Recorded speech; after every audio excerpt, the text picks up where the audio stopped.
questions. Thanks, Jerry. Good morning to everybody.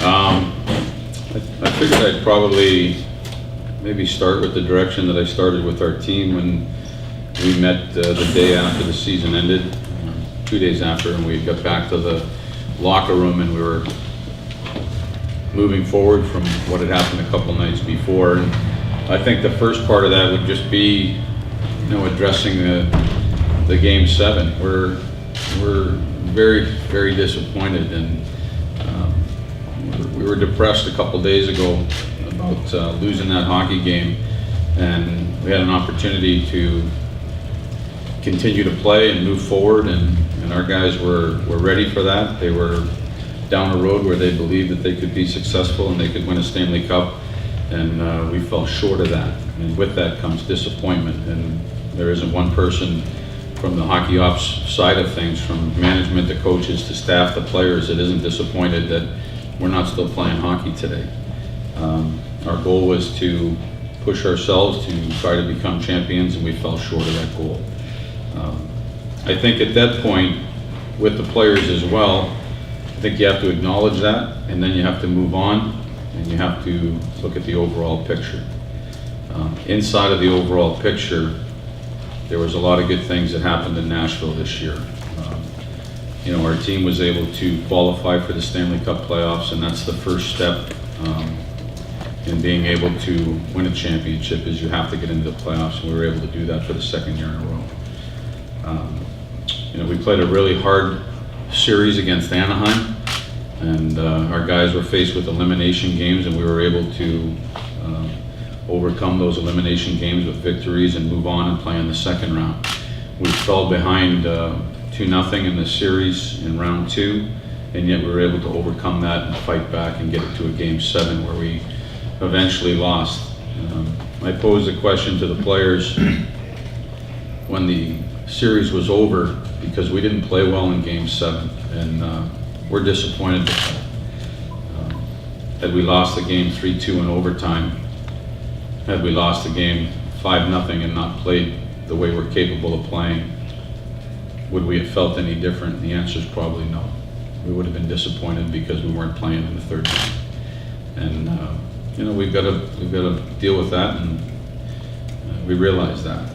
But at that point, going into game 7, we had talked about it as a group. There was only 5 teams left out of 30 playing in the playoffs, and we were one of them. We had an opportunity to win that game. So from a bigger picture, there were steps that were taken in the right direction. There's room for improvement on things that we can continue to push and hopefully take the next step. But overall, there was a lot of good things that happened. I just wanted to take a minute and thank all of you guys, the media, because I feel like we got really good coverage, and we were well represented.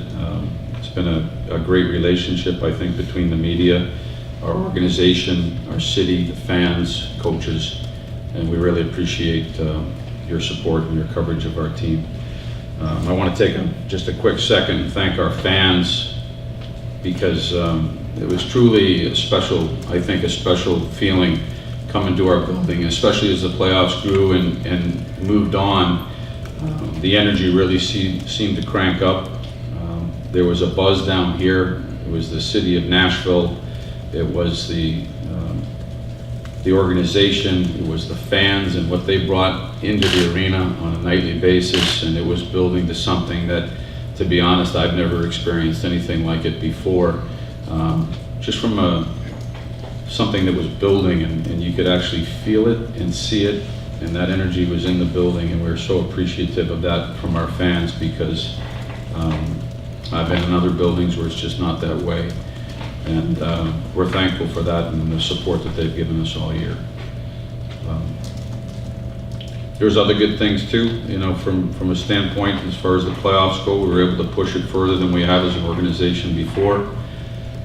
We were able to bring an all-star game here that brought a lot of good to the city of Nashville, a lot of notoriety to us as a hockey town and a hockey city, and there's a lot of fun that came from that. I got to enjoy it as a fan with my family, and just thought it was awesome, one of the best that I've ever been to. The game was terrific, and the way we presented ourselves and put that event on, I thought was outstanding. So more good stuff. I think I'll probably turn it over to David at this point. Okay. Yeah, let me just start by maybe following off where you're talking about, Peter. I want to thank you, the media, and our fans. I mean, I've been here for all 18 years, and this was a tremendous ride. I've never seen so much passion for a team or for a city. Those games, and I've been in hockey a long time, those home games were unbelievable in terms of the noise level, the fan participation, the on-ice performance of the players. I mean, so many people to thank. The Titans got involved, the Sounds, Vanderbilt, MTSU, Music Row, Bridgestone, so many other people to thank. But that's certainly in the memory bank, and certainly bodes well for the future of this franchise. And again, as I always remember when I came here, we always used to say Nashville, a non-traditional hockey market. Well, I'm not saying that anymore, because this is a hockey city, and we got great fans. The season marked a lot of highs and lows. Inconsistency was one constant that we had until probably late January and February. We came into the season with high hopes based on how well we did the previous year. We got off to a really good start. We got off to an 11-3-3 start, but that inconsistency from November to January certainly gave us some time to just sort of think about things, and I think that's what really led to the Ryan Johansson trade. That was a big trade. Obviously didn't want to lose Seth, but that was a really good trade for both teams, and it served a specific purpose and filled a specific role, and I think it really was the catalyst to get our team going in the right direction. I'm proud of what our team accomplished. As Peter said, the first goal is to make the playoffs, and never take this lightly in this league right now with so much parity. In the playoffs in Anaheim, we were the top team in the West. We won 3 of the 4 games in Anaheim. We came back from being down 2-3. We won 2 elimination games. Against San Jose, we were 0-2, and then we were 2-3, and we forced a 7th game. And all 3 wins against San Jose, we had to come from behind. So in total, we were 3-1 elimination games, and we're 0-2 starting the series in San Jose, so I felt that we won like 5 crucial games. It was also the first 2 7 games that we played in our history. It was our first 2 home overtime wins in our history. Obviously, one of those was a triple overtime game, which will certainly be in our memories for a long time. Our group is a really good group, despite the inconsistency that I referenced to. We have a really good group. It starts with our leadership. I mean, our leaders, Shea, Neeler, Fish, Roman, Pekka. I mean, they set the tempo for our team, and when the job needs to get done, these guys are there to get it done. Really proud of some of the things that happened in the playoffs. Obviously, the bounce back, if you will, for Colin Wilson. A lot of good individual play. Pekka's play was stellar in the playoffs, and especially in the elimination games. Looking ahead here a little bit with a quick review. I mean, we were only one of 2 teams in the NHL this year that had 6 players that had 50 or more points. Only one of 2 teams, which again bodes well with what we've been trying to do with Peter at the helm, trying to get our team to be more offensive. So we had 6 guys. Forsberg had 64 points, Josi, Johansson, Neal, Weber, and Ribeiro. We only had 3 guys that did that last year. We had 2 30-goal scorers in Forsberg and Neal. We didn't have any 30-goal scorers last year. And we were the only team in the NHL that had 2 defensemen that were among the top scoring defensemen, and the only team to have 2 reaching 50 points, and that was Josi and Shea Weber. In goal, Pekka had 34 wins this year. That's his 3rd most in his career. And down the stretch, when it really counted, the last 19 games, Pekka was 14-3-2. As I look to next year, and we'll go by position here. In goal, Pekka certainly will be our goaltender. Backup position, had some conversation with both Carter Hutton and his agent, and we're going to see if we can work something out there. Carter is unrestricted, so he does have options. We also have options in that we have 2 really good young goaltenders in Milwaukee, and Saros and Masnitz. Our druthers, if could get together with Carter would be to sign him. On defense, I feel we have as good a top four as anybody in the league with Weber, Yossi, Ellis, and Ekholm. I think Barrett Jackman came in and did exactly what we needed in terms of that veteran presence, that physical presence. Two young defensemen in Boteto and Granberg got some valuable experience, especially Boteto, who got to play down the stretch and in the playoffs. And I think we saw him actually play some of his best hockey. So I'm looking forward to seeing him develop. Granberg talked to his agent yesterday, and we discussed the contract situation for him. On our forwards, in our top two lines, if you will, we have, to me, 7 what I call offensive forwards. We have 2 30-goal scorers, Neil and Forsberg. I think both of them should certainly stay on that course, if not better. Forsberg needs a contract. We've talked to his agent, so we're starting to work on that. We have a couple of wingers, and Colin Wilson and Smith. Smitty got 20 goals again this year for, I believe, the 3rd time. Willie had an off-season, terrible season, and then he got it back together in the playoffs. Obviously, understatement of the day here, hoping that, as he's been, other things been called playoff Willie, that he becomes well-rounded Willie, if you will. Good conversation with him. I really do feel very confident that he's going to come back and play at a high level, much like he did in Peter's first year in the first 60 games. And if he does that, we'll be very happy. We have a couple of centermen, 3 centermen. We got Mike Fisher, who statistically probably wasn't as good overall in the season, but in the playoffs, he's a warrior, and I think we can count on Fish. Ryan Johansson was a great addition to our hockey club, but I think there's more from Ryan to get, and he knows that. This is a big off-season for Ryan, conditioning-wise, and to reach his potential as a hockey player, and he's committed to do that. Mike Ribeiro is a big reason why we've made the playoffs the last 2 years, but he did struggle down the stretch in the playoffs. He was a healthy scratch a couple of games, and Mike really needs to have the summer of his life to regain his position back with on the top 2 lines. The bottom 2 lines for us have been in transition the last year or so, and we'll have a little bit more transition this year. That's going to come at the expense of a couple of players. One is going to be Eric Nystrom. He has a year remaining in his contract, but we've talked about making a trade or going in our separate direction, so I'm going to be working on that. The second is Paul Gosted.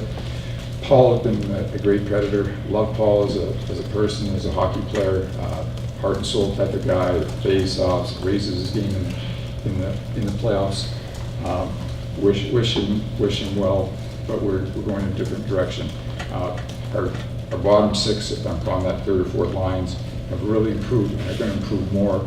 And I think we're going to get more secondary scoring than we ever have before. I mean, Cal Yarncroc increased his 5 or 6 goals to 16 goals this season. We look for him to play in a lot of different positions, which I think is very beneficial to our coaching staff.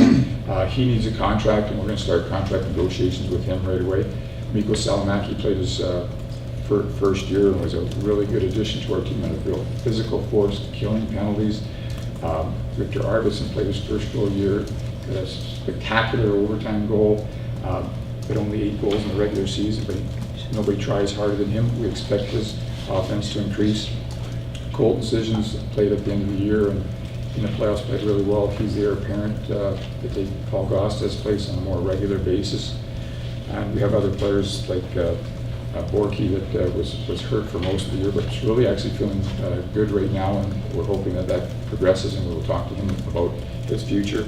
Austin Watson had I'd say a tough first year, kind of played a year regularly. He needs to have a big summer. He's going to stay here in Nashville, and hopefully he'll be a good player for us next year. Cody Bass is a player that we used later in the season, really found a role on our team. Very physical player, kills penalties, face-offs. He needs a contract, and we're going to talk to him. I think it's important to remember in all of this for our team this year that the coach worked in 4 or 5 rookies on a regular basis. I mean, Salamaki, Decisions, Arvidsson, Watson, Boteto, and Granberg, and just the thought of them now being in their 2nd year gives me good confidence going forward that we're headed in the right direction and should be a bit better. And in the cupboard, if you will, and with the training camp, On the forward position, I think we have young guys like Kevin Fiala, Kamenev, Auberg, where you saw a couple of games, hopefully pushing the envelope and challenging some of our guys. So really looking forward to the future. Next steps, Ellis and Ekholm went over to play in the World Championships, which is taking place right now in Russia. We have already had our scouting meetings as we prepare for the NHL draft, which is June 24th and 25th in Buffalo. We have our first round pick this year, which is great since we haven't had it for about 3 years. We picked number 17 and number 47. If you remember last year, our first pick wasn't until number 55, which is Trenton. That's a long time to wait before you're picking.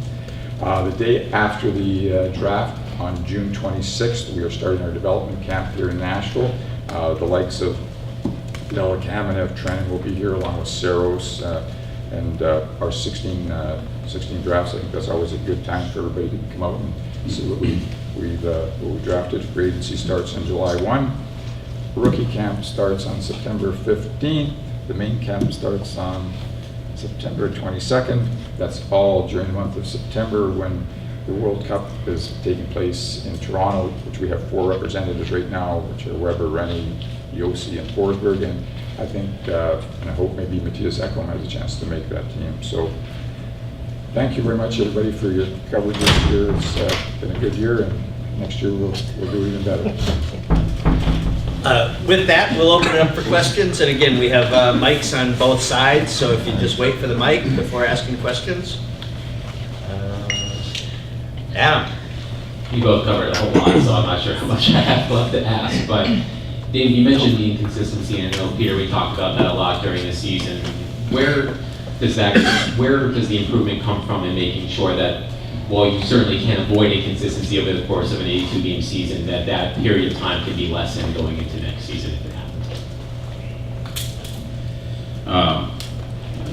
I would think that you go back to 75% of the league and the word inconsistency might come up. Even last year, when the first 60 games we seemed to breeze right by, the last 20 were tough for our club. You have to look at a big picture, I think, sometimes, and even inside of a player's performance, there's and I say it all the time, it's always peaks and valleys, and you've got to get through the valleys and keep them quick and work towards those peaks. We're constantly working to play a better game, to have players' performances be at a higher level.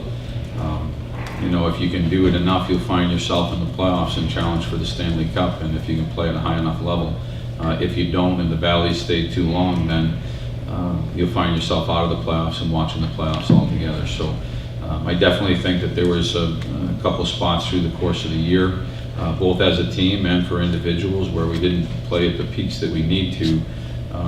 Overall, I think there was a lot of good things that came from it too, or we wouldn't have made the playoffs, and we wouldn't have made it till the 7th game of the 2nd round. So it goes both ways. Yeah, I'd like to see us more consistent.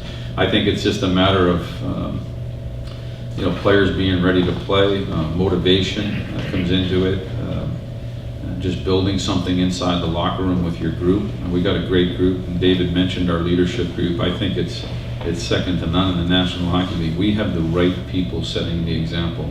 And you got Shea in there, and Mike Fisher, James Neal, Roman Yossi, Pecorine. These are our hardest working players.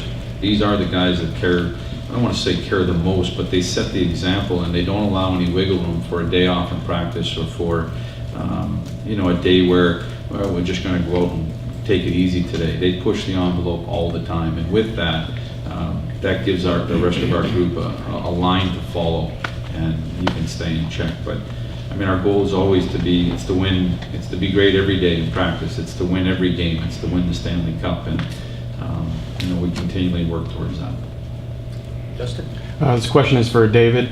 Speaking of defensive depth, looking at Milwaukee, Taylor Aronson received a call-up but wasn't able to play, and it was said that he left the team for personal reasons, but he's still looking for a contract. Is there anything to elaborate on if he'll be back with the organization next season or not? It's a gray area right now. It was a situation where we actually called somebody else up, and he thought it should be him, and he left the team. So we suspended him, and he is currently suspended. So we need to have some discussions and see whether it makes sense that we bring him back. He wants to be back. That type of situation just was an unfortunate, probably a little bit of an immature move on his part. That's my opinion. So we'll have to see in time whether we make up or not. Questions? Peter, Joe? Go ahead. Go ahead real quick. Oh, David, you look at the trade you made and you get Joe in towards the end of the season here to turn things around. Do you feel like you're one player away from kind of getting over that hump at this point? You just bring in that key guy and that'll kind of push you through? I don't know for any players away. I think, I use the word inconsistency. That's my word. I think Peter gave a good answer. I mean, the thing that I liked after, when you're talking a negative of inconsistency, is when we needed to win, when we needed to make the playoffs, when we faced elimination, our guys always came up there. I think within our core, we just need to be a little bit more consistent. We have 5 rookies on the team this year. If we keep approximately the same team, these guys will be second-year pros. I know they'll all be a bit better. If Colin Wilson plays to his potential, if Ryan Johansson just plays a little bit more to his potential, Craig Smith is not quite as many ups and downs, and that's a lot of ifs. I get that, but I think we have a lot of the pieces, and I think we got the top 6 forwards. I think we got the bottom 6 forwards. We got the top 4 defensemen. We got the goalie. We just have to get it together just a little bit more. Just to piggyback that too, I think that, you look at it just from what you said, there was a lot of belief in our room, in the guys that were in our room. And we stayed pat, we believed in our group, and we pushed it to a Game 7. We would like to, San Jose's got a heck of a hockey team. I think they're proving that. You watched that game last night, they're a real good hockey team. But man, we'd like another crack at that game. And had we had another crack at game, we believe we could win it. That would put you in a Final Four position. And I think there's a lot of belief in our guys and belief in what we have in the room to be successful. Peter, you mentioned the disappointment is Yeah. from losing Game 7 Yeah. regardless of the score. Typically, it's best to have a short memory, but do you want players to hang on to that disappointment during the offseason? You know what? I think they'll remember it. It's not going to go away. They'll know what happened, and the fact that there's they watch the TV right now and they see 4 teams left, and they're sitting there. Maybe we're all sitting there right with a little bit of regret because we felt like we could play better, and I don't know if that drives us next year. I don't think that'll be the driving force behind Game 1. I think it's an experience. Remember what we talked about, experiences that our young group is getting. Chicago last year in the playoffs, in the Anaheim series, faced with elimination for the first time. These are experiences that you get, and maybe at some point you can recall on those experiences like that where you wish you could have a do-over, and you might have a little bit of regret about the way we played as a group because we just weren't good in Game 7. But I think that next year we're going to have to make our own way, whatever that team is that comes to training camp, those final 22 or 23 or 24 guys, we're going to have to make our own way from day one, just like we did this year. Jeremy, and then Adam. Questions for David. David, given that the option that Carter Hunt doesn't resign, do you feel comfortable with Madison or Saros taking up that backup position, or would you go out in free agency? I think it's a little bit too early to answer that. I mean, we just finished, we just talked to Carter. We got to give that a little bit of time to see whether that's going to resolve in a contract or not a contract. And I think we have to talk to the coaches a little bit more. We just started this process as to how that would work if Carter didn't resign. So give me 2 or 3 weeks on that and probably give you a better answer. David, excuse me, to that end, in terms of free agency in regards to Philip, you mentioned you started having conversations. I know that you waited until the season was over to really get into those. How do you expect those to go? What sort of contract are you looking for in this situation? And do you have sort of an artificial deadline of when you would like things to be done with that? No deadline. I mean, I think we're going to talk philosophically, which we actually have a little bit with his agent as to where we're going, where we see Philip. And I can't tell you, as I sit here today, whether it's going to be a so-called bridge contract for a couple of years or we're going to sign a 5 or 6 year deal. I'd just be guessing at that. But the goal is to get him signed. The intention is there on both sides. Philip is very happy here. His agent's very happy that he's here, and we just got to get to work on it. Thomas? I guess you mentioned all the internal kind of re-signing and those things that you want to do. Do you look outside, whether that's in free agency or in the trade, or are you kind of content with the roster? Well, I think when we have the meetings with the coaches, and we go through each area, we'll identify where we think we have weaknesses, and then we'll identify where the opportunities are. For example, we have had some meetings, and we're going to have more. Today at noon, we're going to have a pro call, which is the fourth one I've had since the season has been over. And that'll be informing the pro guys of what I know to this point, and generating some ideas, if you will. And so going back to Jeremy's question, let's say we were looking for a goaltender. We mentioned if we don't sign Hutton and we think Saros or Mass should stay in the minors, then who are the options? And that's the type of thing we'll do. If we think we need to improve our defense, we'll look for options. I mean, we have a good team. There's not going to be a lot of changes, but would I like to make a couple of changes? Yes, I think that's good to always keep people on their toes and to push and challenge people. But if you look at the last 2 or 3 years, in my mind, we have made lots of changes. And every day I'm liking more and more about where we are. I'm liking what Milwaukee has this year and the depth that they have, and the younger players coming up. You know, I would probably first like to promote from within than to go out to get a free agent, but we'll use every resource that's available to us to make our team better. Paul, and then Chris? Peter, how would you assess Shea Weber's play this season throughout the year and then also at the end of the campaign? I thought he had a very good year. Shea brings so much on a daily basis inside of our locker room, in practice, and in the games. On the ice, I thought his game was really good. He put up big points again for us. He takes on the toughest of minutes every single night. He draws the hardest opponents. He draws the worst zone starts, and is called upon to win a game at the end or defend a game at the end. And that's only what you see on the ice. We get to see a lot more Shea by the way he comes to camp on the very first day. The fact that he's typically the most fit guy in the room. That says a lot about your captain, and it sets the example for your team. Dealing with him on a daily basis from a coach's perspective, we know we're talking to a guy that's got his head on the right way and makes good decisions and leads by example on the ice.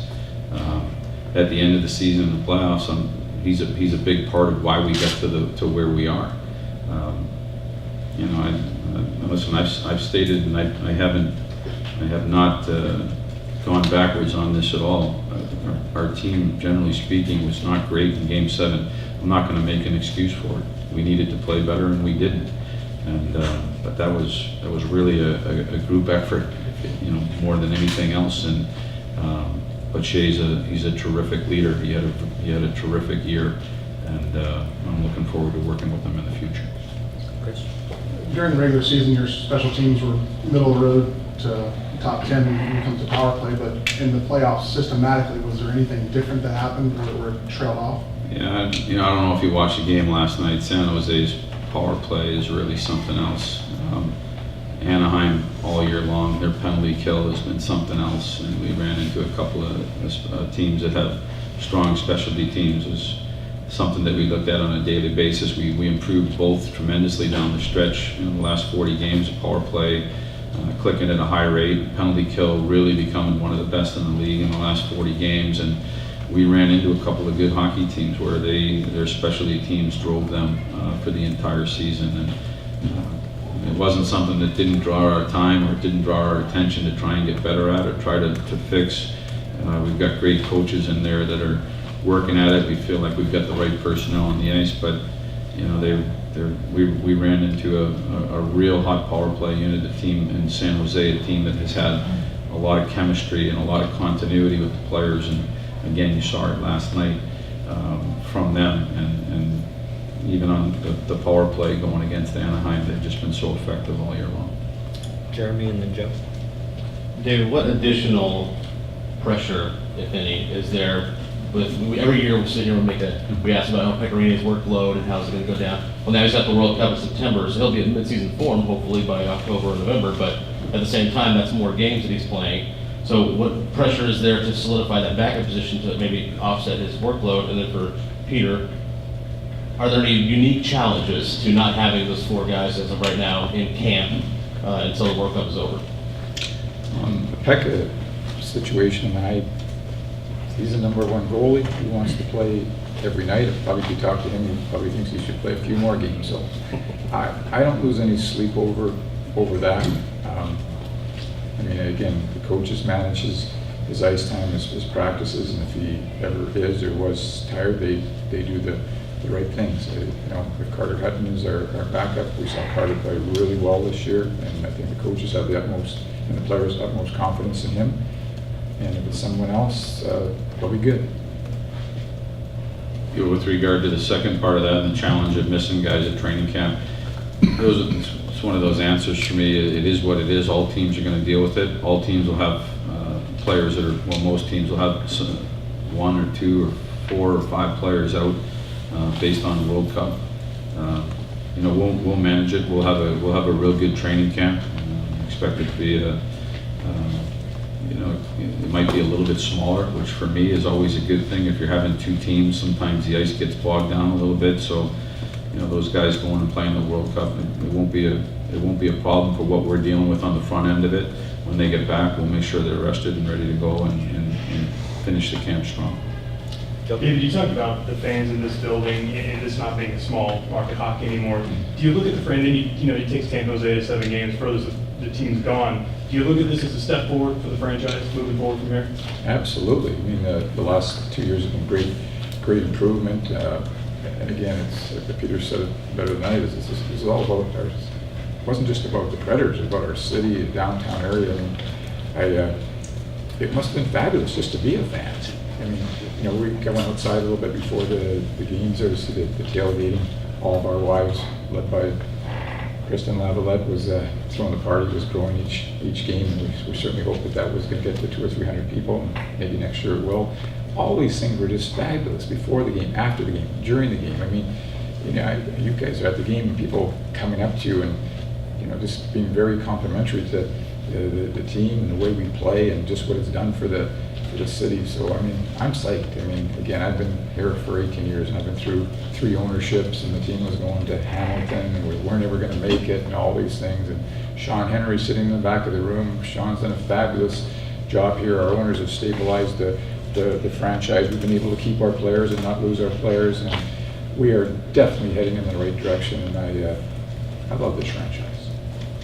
I had a question about 2 players, if you don't mind. You mentioned Colin Wilson at the start.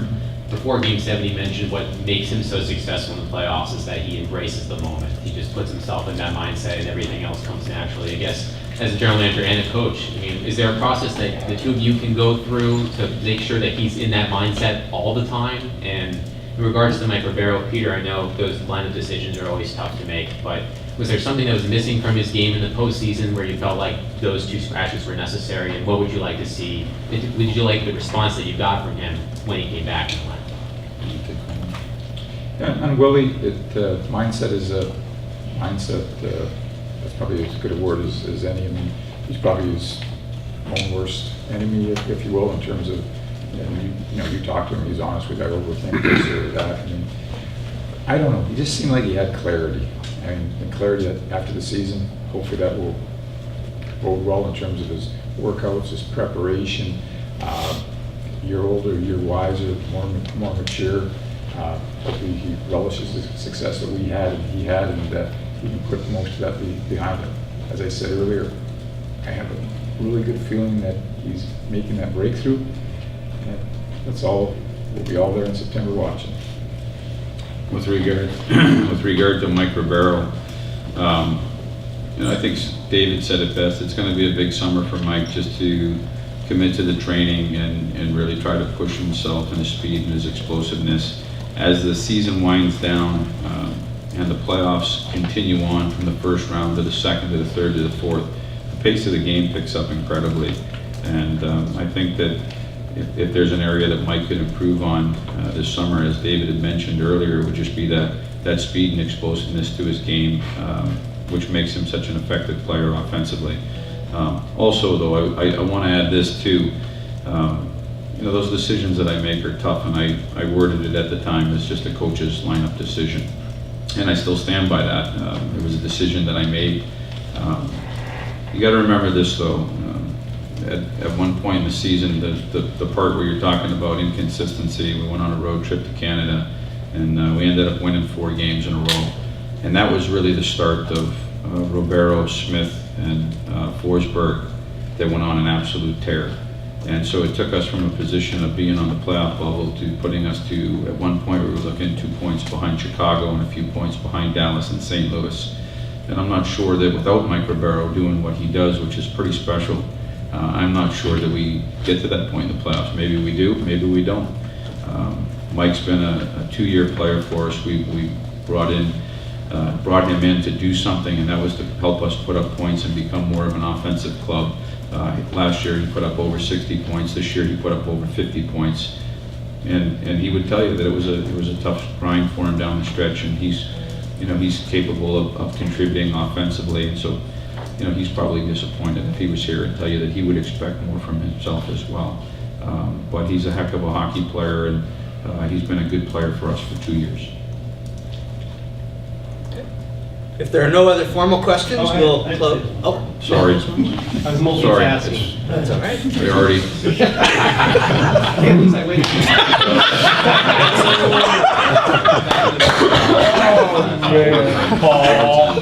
Thanks so long. Anyway. The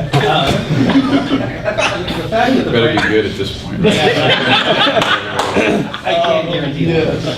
The fact that the franchise went further than it ever has gone in terms of number of playoff games. I know you didn't win that final Game 7, but to have your backs against the wall as often as you did and to have responded the way you did positively, can there be some carryover to next season, next time there are tough moments, whether it's a Game 6 or 7 or something else? I mentioned it in a different question, kind of answered it the same way as I'll answer it now. Everybody in our room would like another crack at San Jose. We don't get it. They're moving on. They're a terrific hockey team, so hats off to them. But we all want another crack. We don't need to change our lineup. We can fly to California again. We'd be happy to do it and take another poke at them because we believe in our group. There's no question, and I said this, I don't know if it's Game 1 that we're going to sit there and say, well, we're mad about what happened last year. But what you always do, especially with a young group, and we are young, you have to remember that there's so many players under the age of 25 or 26, and first-year players, second-year players, and there might be more coming next year. These guys are gaining valuable experiences from Chicago series to a regular season, to going through to being here and then going through a valley and having to dig your way out of that, having the leadership in the room to make sure that we've got the right people doing and saying the right things, which we do. There's a belief that we can be successful against any team in the National Hockey League. And I think that will continue to grow as the players become older and more experienced and more mature, and they go through these type of games and situations where they get tested and they prove themselves that they're capable of coming back from a 2-3 series or 0-2 in a series, or fighting from just out of the playoffs and putting themselves into a position where they qualify. There's a lot of positives to take with our group. It's an exciting time to think about us moving forward as a group and attacking next year when it comes. We'll take a break now, and the players will go, they'll train, they'll come back hungry, and they'll be ready to play. If Paul has no further questions, we'll call the formal conference to a close.